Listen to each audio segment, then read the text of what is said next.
Friends, welcome back to our channel படித்ததில் பிடித்தது.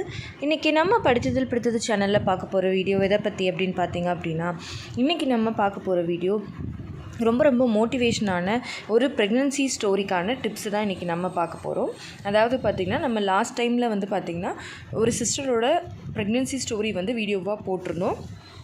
அவங்க வந்து 7 வருஷத்துக்கு அப்புறமா வந்து கன்சீவ் ஆகியிருந்தாங்க. அதுக்கு என்னென்னலாம் ஃபாலோ பண்ணியிருந்தேன் அப்படிங்கிறதையும் டீட்டெயில்டாக சொல்லியிருந்தாங்க. அந்த வீடியோவில் ஒரு சிஸ்டர் வந்து கமெண்ட் பண்ணியிருந்தாங்க. அதாவது அவங்களுக்கும் வந்து மேரேஜ் ஆகி 1 இயராக வந்து பேபி இல்லையா.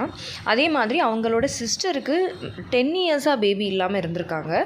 ஸோ சிஸ்டர் வந்து ஃபாலோ பண்ண ஒரு டிப்ஸை அவங்களுக்கும் வந்து ஷேர் பண்ணும்போது அதை அவங்களும் ஃபாலோ பண்ணி கன்சீவ் ஆனதாக நம்மக்கிட்ட வந்து ஷேர் பண்ணியிருந்தாங்க. ஸோ 2 பேருமே வந்து கன்சீவ் ஆகிறதுக்கு ஹெல்ப் பண்ண அந்த டிப்ஸ் என்ன அப்படிங்கிறது தான் இன்றைக்கி நான் உங்ககிட்ட ஷேர் பண்ணிக்க போகிறேன். ஸோ நீங்களும் வந்து ப்ரெக்னன்சி ட்ரை பண்ணிகிட்ருக்கீங்க, இப்போ தான் பிளான் பண்ணியிருக்கீங்க அப்படின்னாலும் சரி, ரொம்ப வருஷமாக குழந்தைக்காக வெயிட் பண்ணிகிட்ருக்கீங்க அப்படின்னாலும் சரி, நீங்கள் வந்து இந்த மாதிரியான டிப்ஸை ஃபாலோ பண்ணும்போது உங்களுக்கு ஒரு ஐடியா கிடைக்கும். நம்ம என்ன தப்பு பண்ணியிருக்கோம், நம்ம எது பண்ணணும் அப்படின்றது உங்களுக்கு ஒரு ஐடியா கிடைக்கும். ஸோ அதை தான் இந்த வீடியோவில் வந்து நான் உங்ககிட்ட ஷேர் பண்ணிக்க போகிறேன். நீங்களும் வந்து இதை தெரிஞ்சுக்கணும்னு நினைக்கிறீங்க அப்படின்னா வீடியோவை ஸ்கிப் பண்ணாமல் கடைசி வரைக்கும் பாருங்கள். நம்ம சிஸ்டர் என்ன சொல்லியிருக்காங்க அப்படிங்கிறத தெளிவாக பார்க்கலாம் வாங்க. சிஸ்டர் என்ன சொல்லியிருக்காங்கன்னா, ஹாய் ஆல், எனக்கு மேரேஜ் ஆகி 1 இயர் பேபி இல்லை. என் சிஸ்டர் 10 இயர்ஸாக இல்லை. நான் ஃபாலோ பண்ணது முருங்கை சீட்ஸ் பவுடர், அதாவது முருங்கை விதை பவுடர் இருக்குது பார்த்தீங்களா, முருங்கை விதை. ஸோ அதையும் அண்ட் ஹனி மிக்ஸ் பண்ணி டெய்லி நைட்டு சாப்பிட்டேன் அப்படின்னு சொல்லியிருக்காங்க. அதாவது முருங்கை விதையையும் தேனையும் மிக்ஸ் பண்ணி டெய்லி நைட் வந்து சாப்பிட்ருக்காங்க. இது ஒரு பெஸ்ட் ஹோம் ரெமெடி. இந்த முருங்கை விதையை பற்றி நம்ம வந்து ஆல்ரெடி தனியாக வந்து ஒரு வீடியோ போட்டிருக்கோம். அதுக்கப்புறமா வந்து பார்த்திங்கன்னா ஒயிட் பம்கின் ஜூஸ் ரெகுலராக குடித்தேன் அப்படின்னு சொல்லியிருக்காங்க. அவங்க வந்து டெய்லி வெள்ளை பூசணிக்காய் ஜூஸ் வந்து ரெகுலராக எடுத்திருக்காங்க. எனக்கு பீரியட்ஸ் வந்து ரெகுலர், எந்த ப்ராப்ளமும் இல்லை அப்படின்னு சொல்லியிருக்காங்க. பட் ஒயிட் டிஸ்சார்ஜ் அதிகமாக இருந்துச்சு, நான் ட்ரை பண்ணேன். நெக்ஸ்ட் மந்த் பாசிட்டிவ் ரிசல்ட் அப்படின்னு சொல்லியிருக்காங்க. இந்த 2 டிப்ஸையும் ஃபாலோ பண்ண நெக்ஸ்ட் மந்த்தே அவங்களுக்கு வந்து பாசிட்டிவ் ரிசல்ட் வந்து கிடச்சிருக்கு.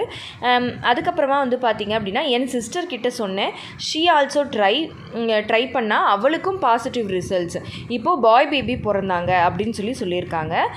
ரொம்ப ஹாப்பியாக இருக்குது. அதாவது பார்த்திங்கன்னா அவங்க வந்து 2 டிப்ஸ் தான் ஃபாலோ பண்ணியிருக்காங்க.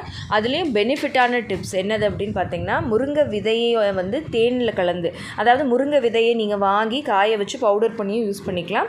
இல்லைனா வந்து நாட்டு மருந்து கடை, Ayurveda medical shop, Siddha medical ஷாப்பில் வந்து பார்த்திங்கன்னா முருங்கை விதை பொடியே விற்கிது. ஆனால் பியூராக இருக்கா அப்படிங்கிறத மட்டும் பார்த்துக்கோங்க.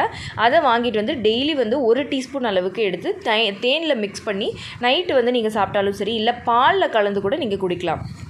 அது வந்து ரொம்ப பெனிஃபிட்டாக இருக்கும். இது வந்து நம்ம ஆல்ரெடி தனியாகவே ஒரு வீடியோ போட்டிருக்கோம். ஸோ அதை வந்து ஃபாலோ பண்ணியிருக்காங்க. அடுத்து வந்து வெள்ளை பூசணிக்காயை ஜூஸ் எடுத்து டெய்லி குடிச்சிருக்காங்க. ஸோ இந்த 2 டிப்ஸுமே வந்து ரொம்ப பெனிஃபிட். 2 பேருக்குமே அது வந்து கன்சீவ் ஆகிறதுக்கு ஹெல்ப் பண்ணியிருக்கு. அடுத்து என்ன சொல்லியிருக்காங்க அப்படின்னு பார்த்தீங்கன்னா, ஸ்ட்ரெஸ் தான் மெயின் ரோல் இதில். ஸோ யாரும் ஸ்ட்ரெஸ் ஆகாதீங்க அப்படின்னு சொல்லியிருக்காங்க. அவங்க சொல்கிறது ரொம்ப கரெக்டு. அன்றைக்கி அந்த சிஸ்டர் வீடியோவில் சொன்னதுமே ஃபஸ்ட்டு பாயிண்ட்டாக அவங்க சொன்னது, மைண்ட் வந்து ரொம்ப ரிலாக்ஸ்டாக இருந்துச்சு, அப்படி இருந்தேன் அப்படின்னு. ஸோ நீங்கள் கன்சீவ் ஆகணும் அப்படின்னா நீங்கள் பண்ண வேண்டிய ஃபஸ்ட்டு விஷயம் வந்து ஸ்ட்ரெஸ் இல்லாமல் இருக்கிறது.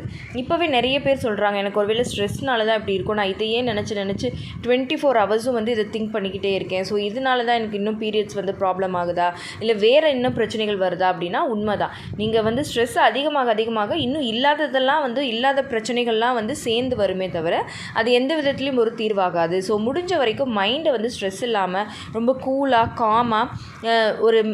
காமாக நீங்கள் அந்த மாதிரி வச்சுக்கிட்டீங்க அப்படின்னா இந்த கார்டிசால் ஹார்மோன் லெவல் குறைய நீங்கள் ஈஸியாக கன்சீவ் ஆகிறதுக்கான சான்சஸ் வந்து அதிகமாகும். ஓகே ஃப்ரெண்ட்ஸ், இப்போ உங்களுக்கு தெளிவாக புரிஞ்சிருக்கும் அப்படின்னு நினைக்கிறேன். இந்த வீடியோவில் இருக்கிற டிப்ஸை நீங்களும் ட்ரை பண்ணி பாருங்கள். நம்ம சிஸ்டர் மாதிரியே எல்லாருக்கும் பாசிட்டிவ் வர்றதுக்காக நான் இறைவனை வேண்டிக்கிறேன். அண்ட் இந்த வீடியோ உங்களுக்கு யூஸ்ஃபுல்லாக இருந்திருந்தால் மறக்காமல் லைக் பண்ணுங்கள், கமெண்ட் பண்ணுங்கள்.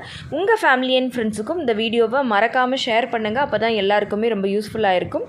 அண்ட் நம்ம படித்ததில் பிடித்தது சேனலை இது வரைக்கும் சப்ஸ்கிரைப் பண்ணாமையே பார்த்துட்ருக்கீங்க அப்படின்னா மறக்காமல் சப்ஸ்கிரைப் பண்ணிக்கோங்க. பக்கத்தில் இருக்கிற பெல் ஐக்கானையும் சேர்த்து கிளிக் பண்ணி ஆல் கொடுத்து வச்சுருங்க. ஓகே ஃப்ரெண்ட்ஸ், பாய், தேங்க்யூ.